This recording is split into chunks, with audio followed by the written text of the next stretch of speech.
Okay. Hello.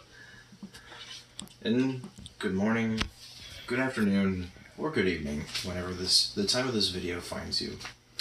Welcome to the Fandom Stranger channel. And we will be talking about the history of comics and a prophecy.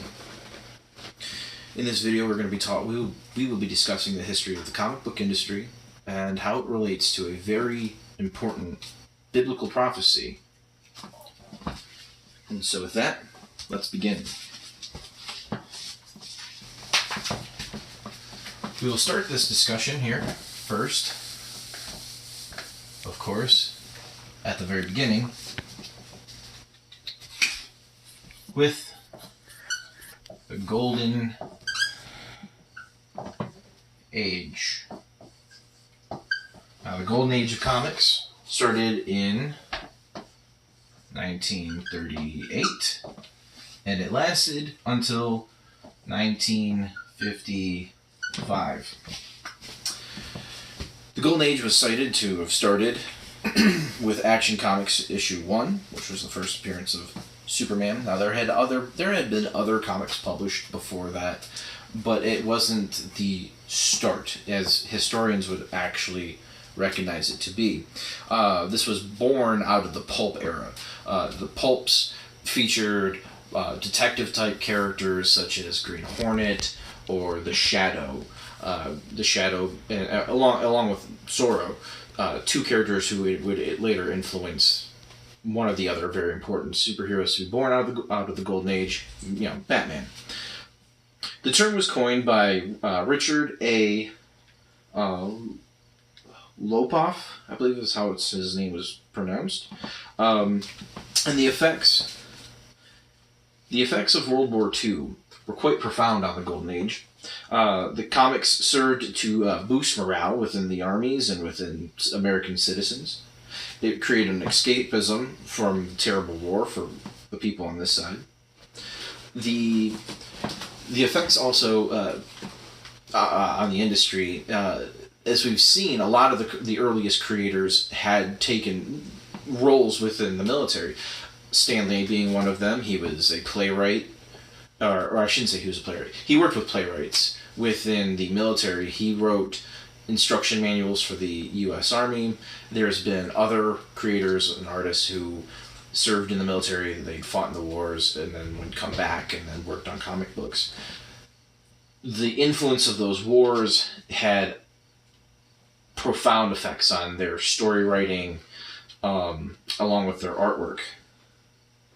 Things that we had seen throughout the Golden Age, we had seen major booms within there. There was different comic book companies that would sprout up, one of them being Fawcett Comics, which produced the earliest Captain Marvel / Shazam. Shazam would later become a much bigger name than Superman, even, by selling up to 1.4 million copies in his heyday. During this time, we saw the expand into licensed brands such as Donald Duck and Mickey Mouse. The end was ushered in during the U.S. Subcommittee on Juvenile Delinquency. This was brought on by Frederick Wertham. As many people may know, he was the writer of Seduction of the Innocent, where he targeted specific comic books and comic book companies, particularly EC Comics. They published things like Mad, as well as like Tales from the Crypt. It was mostly just for them and targeting horror comics, because during the Golden Age of comics, there was a boom for superheroes, but then there became more transition periods where they would focus on romance or western or comedy, or and particularly horror being a major factor. Now, the effects of the subcommittee brought about the Comics Code Authority. The industry had to change due to that. So, with that, we move on to what is commonly referred to as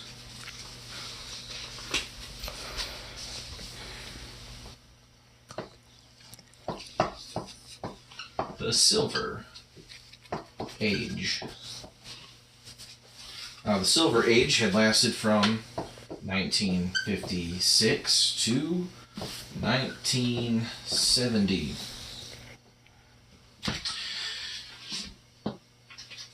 The start of the Silver Age is often noted to be with the first appearance of DC's Flash. And that was back in 1956. This was the start of Barry Allen. That's all right. In the Silver Age, we also saw the birth of Marvel Comics. That was happened in the 1960s with the Fantastic Four issue 1. The Silver Age was a great boom for the industry and where a lot of people like to go refer back to, because this is where we saw the transition of comics, where the Golden Age used a lot of mysticism and magic, whereas the Silver Age started to go more into the science fiction realm. Things like say the transition from Green Lanterns. Alan Scott used a magic ring that was weak against wood, whereas Hal Jordan, the Silver Age version, he wore a highly advanced technical ring that only had a weakness against yellow. Still ridiculous, but he was a space cop and traveled throughout outer space and dealing with aliens and such. So that's where we got from there. During this time, the advent of the underground comics really started to take hold. Now, very important names during that time.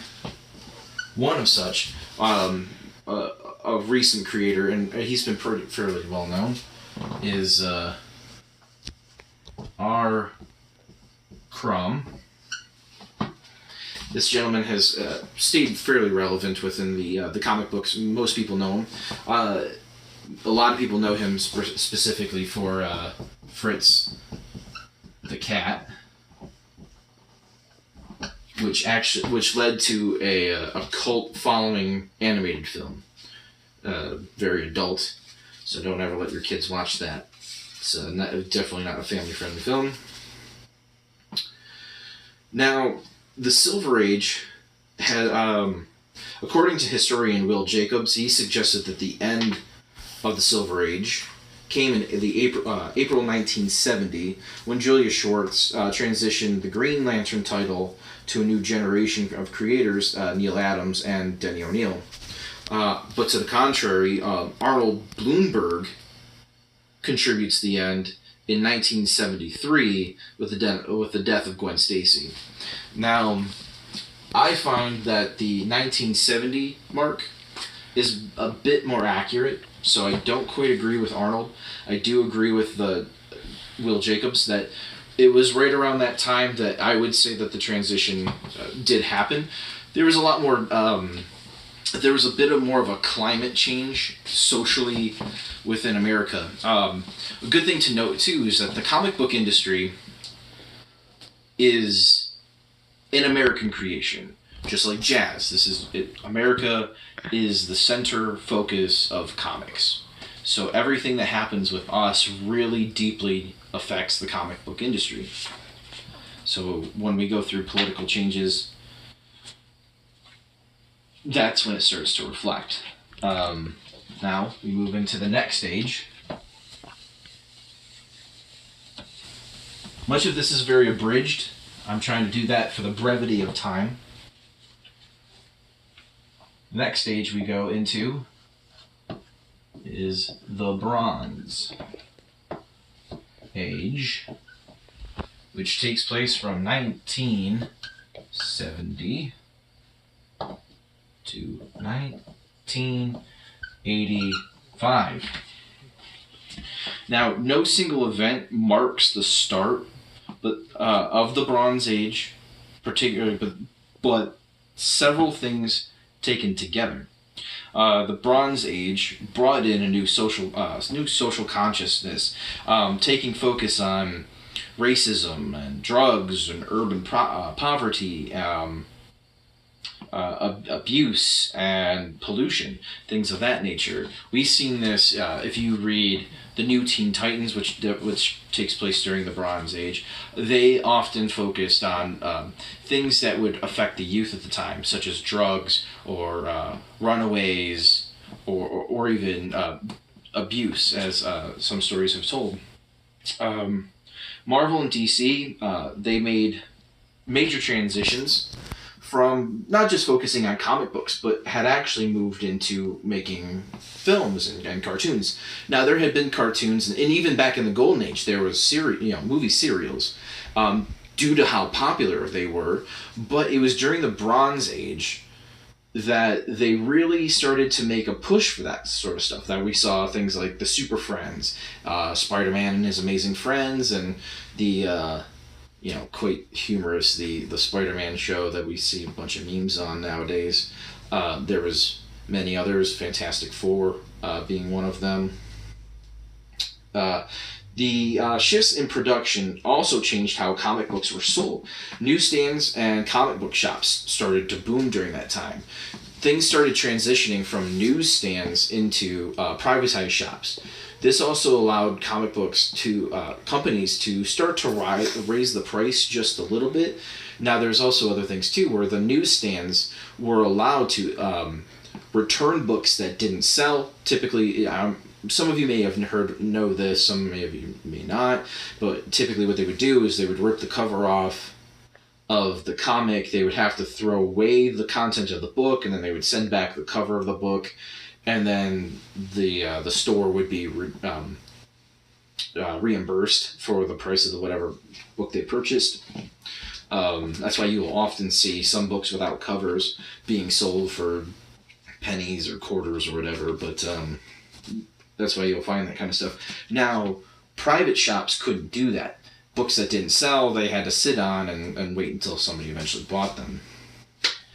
It was also during this time that we saw the British invasion within the industry, starting with Alan Moore. When he came to DC, he really kicked off the boom that would lead into people like Grant Morrison coming into the industry. We would see a lot of tonal shifts near the end.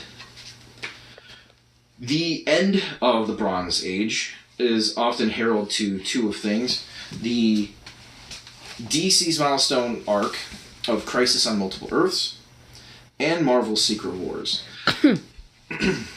The Crisis on Multiple Earths, we saw quite a devastating loss with the Flash, and we also saw destructions of multiple planets and such. Same with Secret Wars, it really shook up things. Secret Wars in particular really showed the dynamic of what Marvel had interests in, where, as some of you may know, some of you may not, but let's talk about it real quick. Secret Wars was created to sell toys. Marvel really wanted to branch into action figures and start pushing that.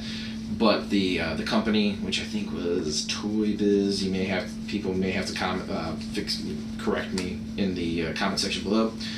But they wanted to sell toys, and so they wanted comics to tie into it, and so they would have to, whatever toys that the company would create, the people writing the comic and illustrating the comic would have to then put it in there.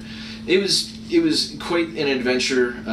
The story was okay, personally, but this led into... Now, this is a bit of a bone of contention. So, what most people would consider were the modern age. This is where many people would say this is where we're at. We're in the modern age. A lot of people would refer to this as the dark age of comics. Kind of cynically, many people refer to it as the Iron Age of comics. Now, the Iron Age of comics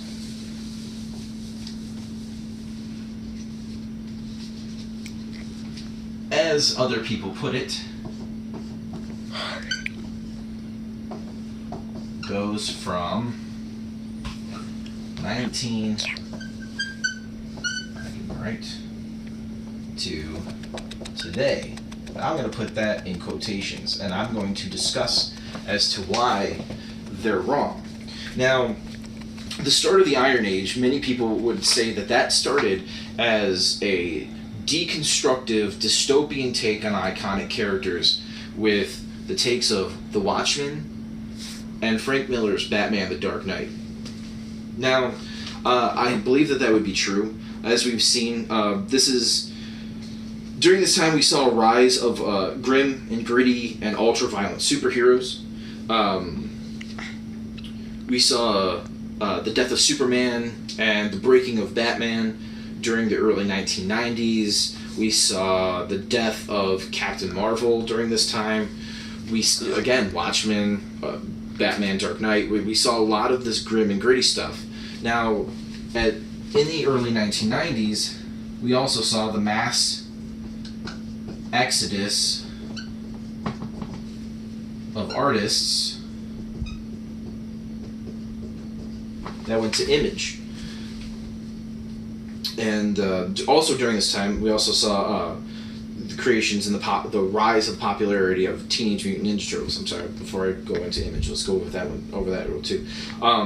Which, because of the popularity of Teenage Mutant Ninja Turtles growing throughout the 80s and into the 90s, there became an even greater push for independent comic books to produce things that could lead to cartoons and toys, because Marvel and DC, they already had their hold on television and toys. Warner Brothers had purchased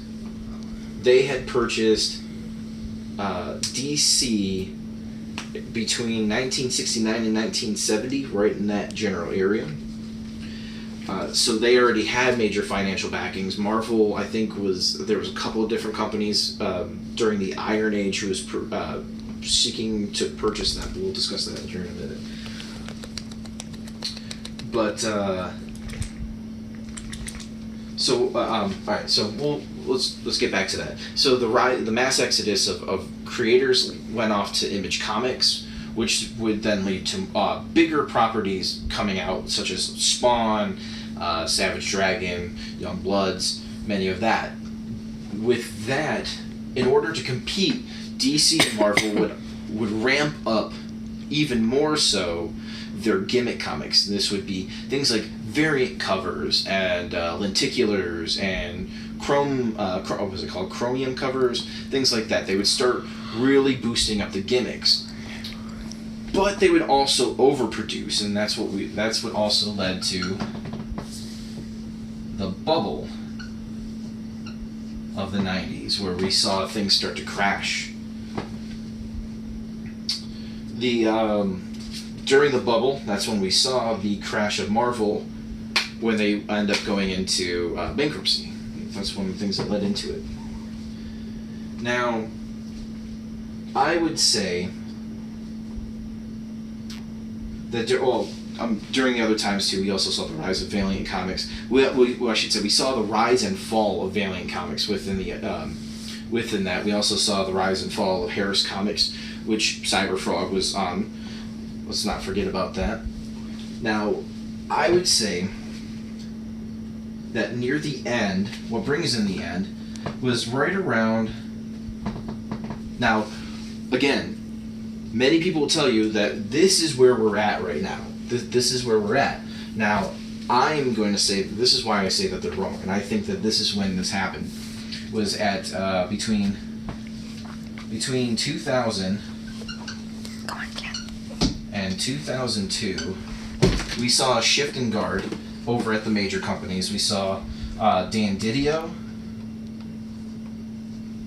take over as editor-in-chief or executive over at DC in 2002, and Joe Quesada in 2000. With those guys, there was a dynamic shift in the way stories were being presented and the way the market was being handled. Different kinds of stories were being told, and things got a little bit darker and heavier. Joe Quesada, he brought in things like his own, or Marvel's own comic code to supplement the Comics Code Authority, which by this point had already lost pretty much any influence at this point. But and Dan Didio, he really changed up the tones of DC. Things got kind of dark there for a little bit with him. But one of the major factors as to the end of the Age of Iron, of course, being 9/11.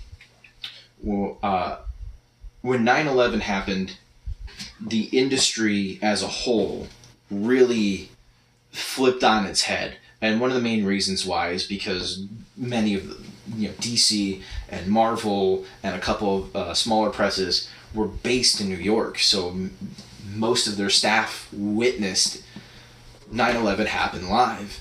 And with that had a very dark and profound effect on them. So I'm going to stop right there real quick. Let's discuss, before we go any further, I mentioned the Prophecy earlier. Have you been following along? And why the denotion of the metals? Why is this very important? Well, originally, people loved the idea of gold, silver, and bronze because it was almost like a representation of the Olympic medals. And while that may have been true for the Golden Age and the Silver Age and the Bronze Age, once we hit that postmark, I think we saw definitely a different change. Now, let me read to you real quick. Daniel 2, 31 through 33. You, O king, sawest, and behold a great image. This great image, whose brightness was excellent, stood before thee in its form, and its form was terrible. Sorry. This image's head was of fine gold. His breast and arms were of silver. His belly and thighs were of bronze. His legs of iron. And his feet, part of iron and clay.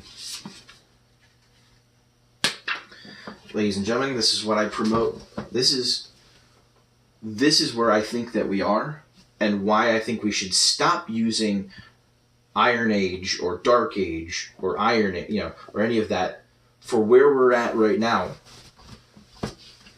Because I believe that we are in the Iron and Clay era. We are in the Iron Clay Age, and that starts from 2002 to today. Now, why is that? It's because, as I said, post 9/11 political change and the climate had shifted from patriotism and modern or just common sense values. I mean, things that you would say even Midwestern values. A lot of leftist influences started to really take hold within the comic book industry.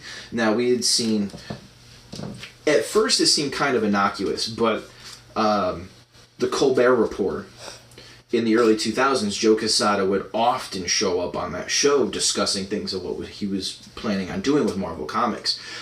Even to the point when after Civil War, because Joe Quesada would show up, he showed up before Civil War and he showed up after Civil War when Captain America was dead.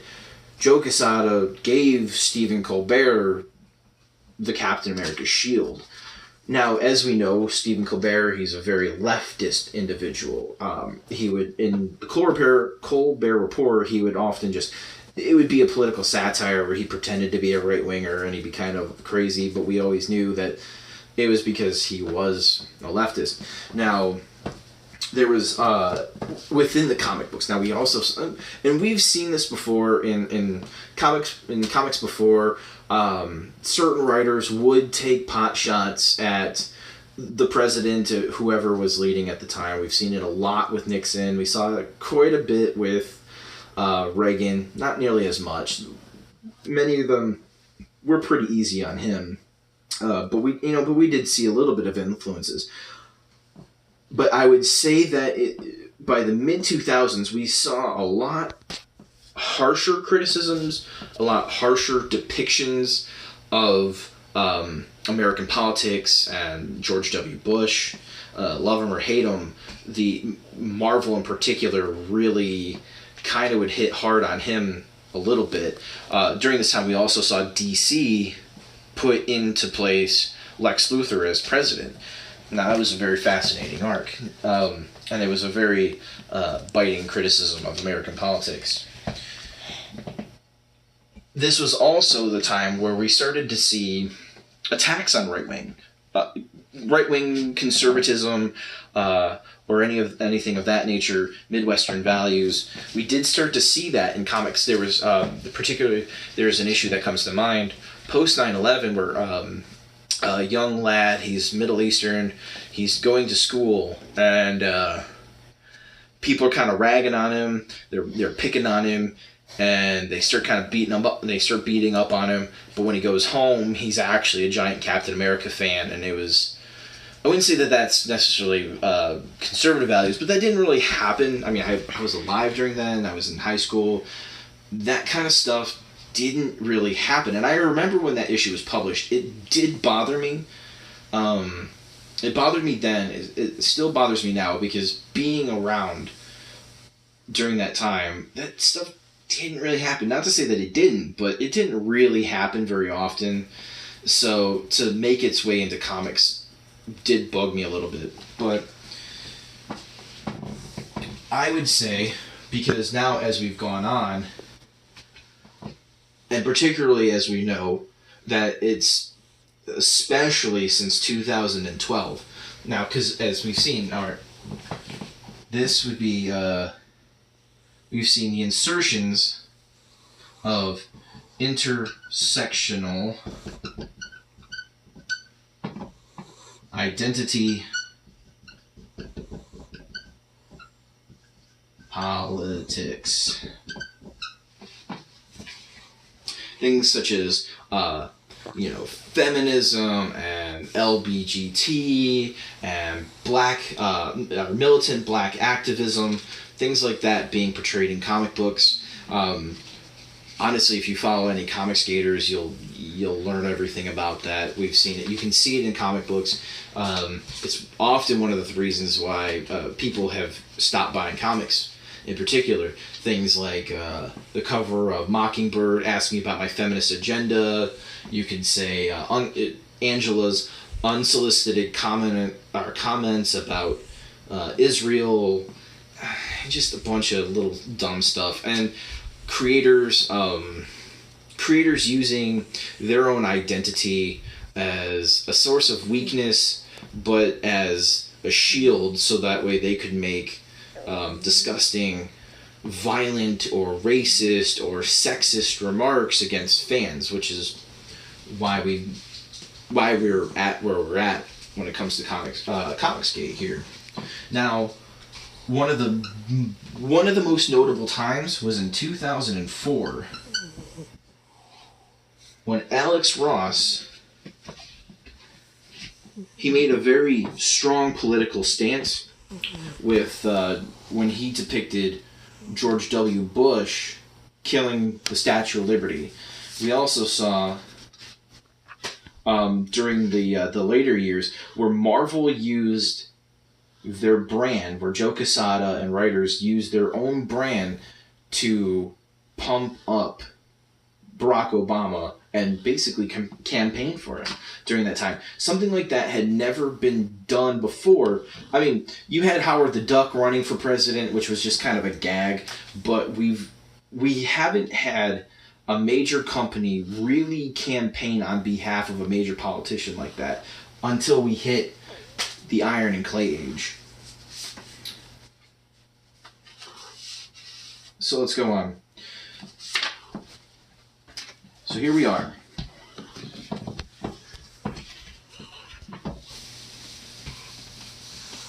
Now, how can we draw the comparisons here? So we have gold, silver, bronze, iron,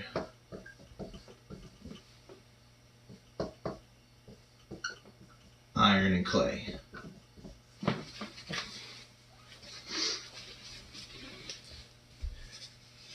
Now these Daniel's during Daniel's translation of Nebuchadnezzar's dream can be found in Daniel 2 verses 37 through 45. Now let's relate these real quick.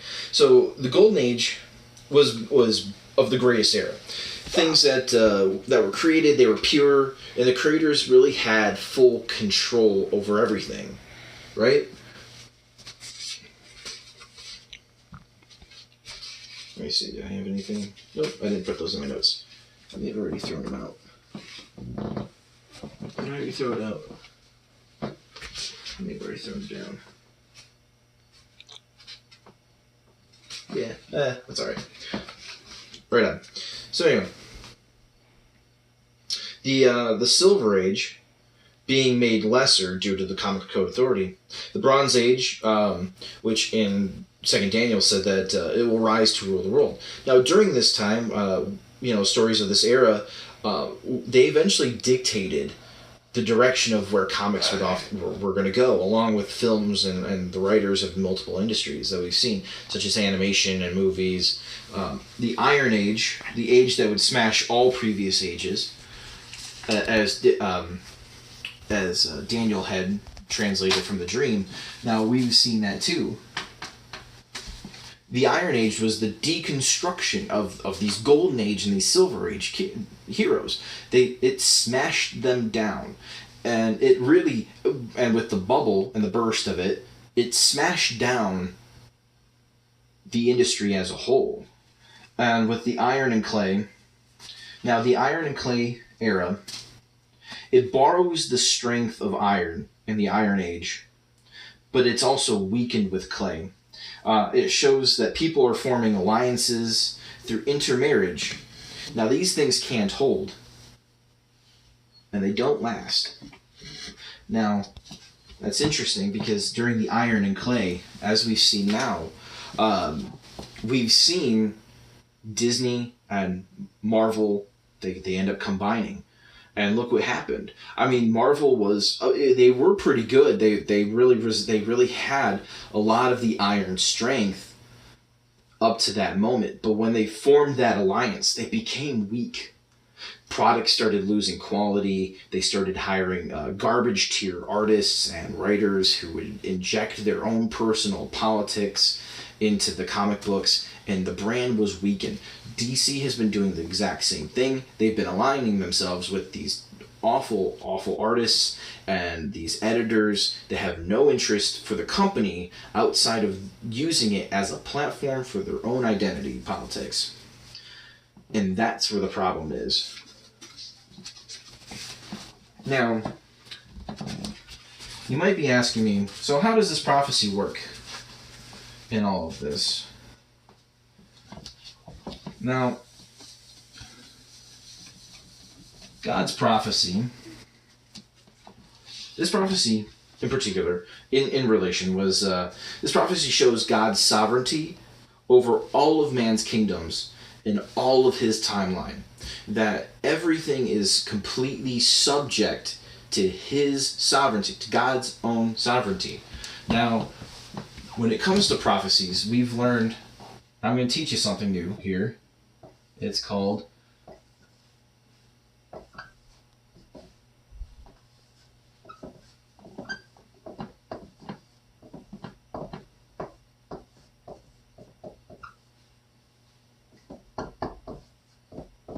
for those of you who aren't watching, It is called the babushka principle. Now, I'm drawing a line from left to right, a square on the left, now a vertical line that runs through the very right side. Now at this point, on the very left, at the box, we have when the prophecy is given.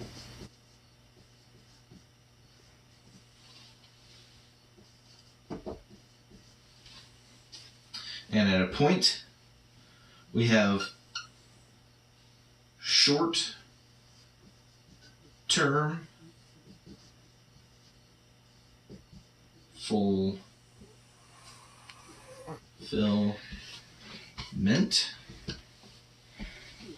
I'm going to draw a line from left to right to the top of that vertical line. At that point, we see long term fulfillment. Now, over the rest of that remainder time, we have history repeating itself.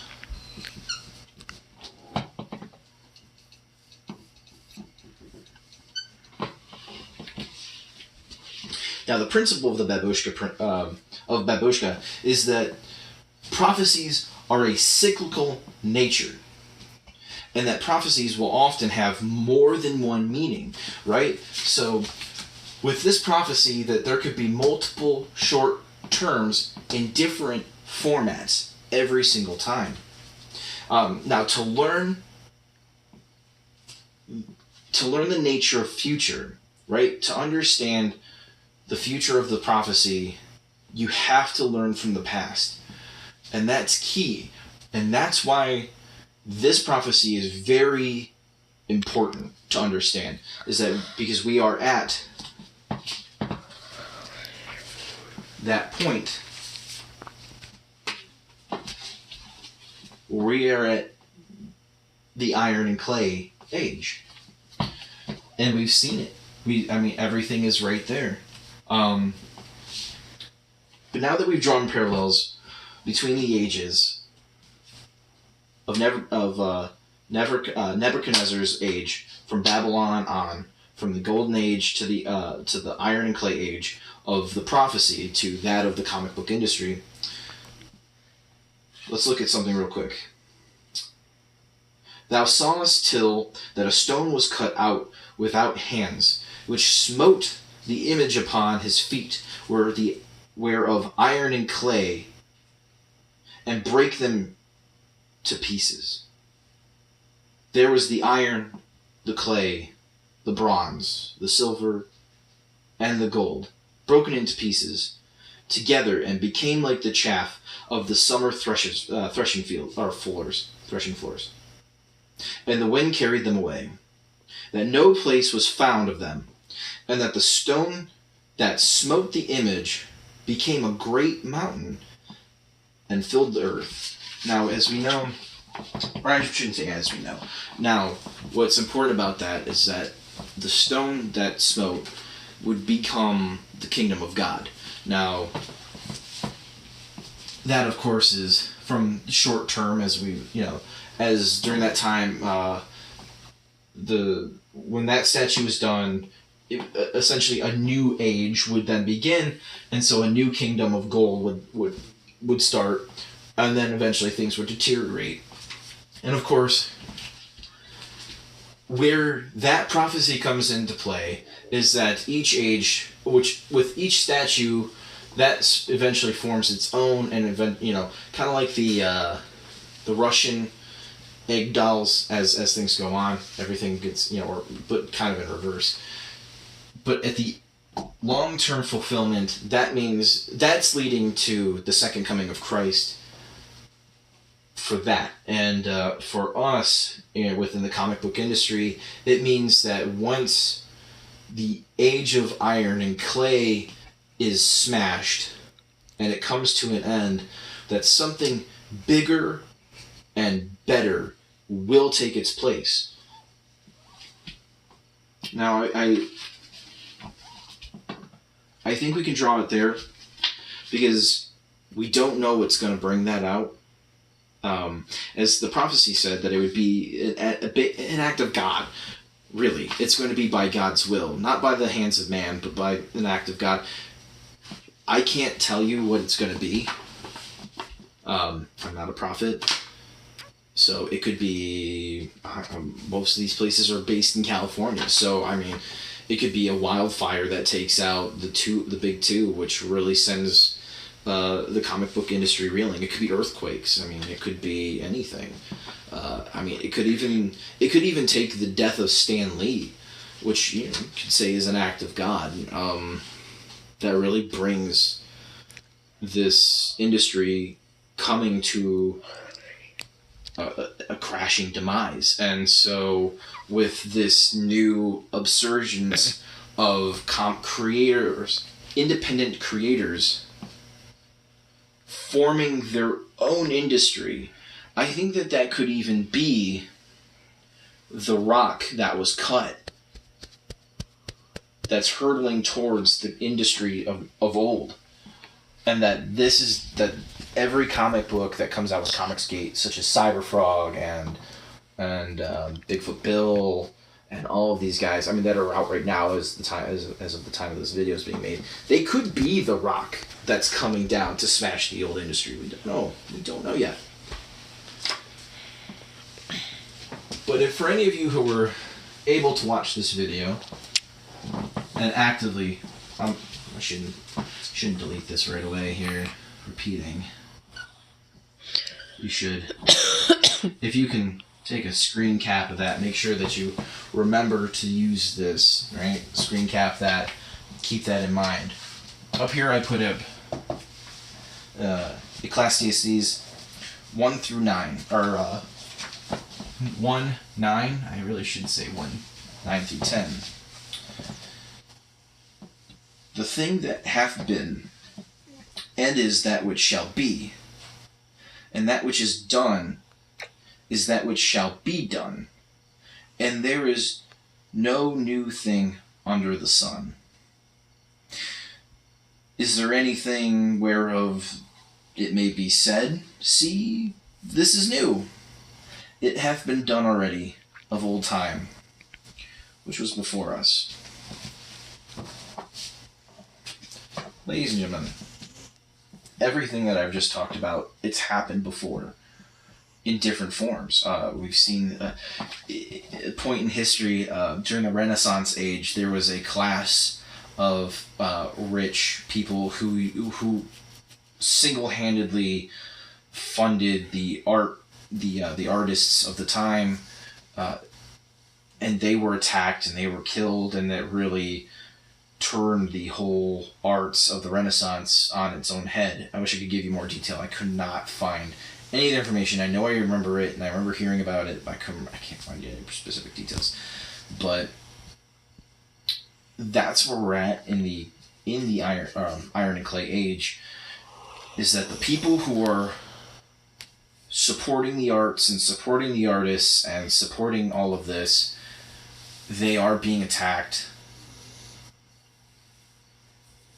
and yet they're taking a stand, and they're not going to they'll try not to let that history repeat. But nothing new has ever happened under the sun. So I just want everybody to know that this is what we're going for, or what we're heading towards. It is an inevitable thing, and that we will see the destruction of the comic book industry as we know it. We don't know when, but it is due to come because of short-term, long-term prophecy fulfillments.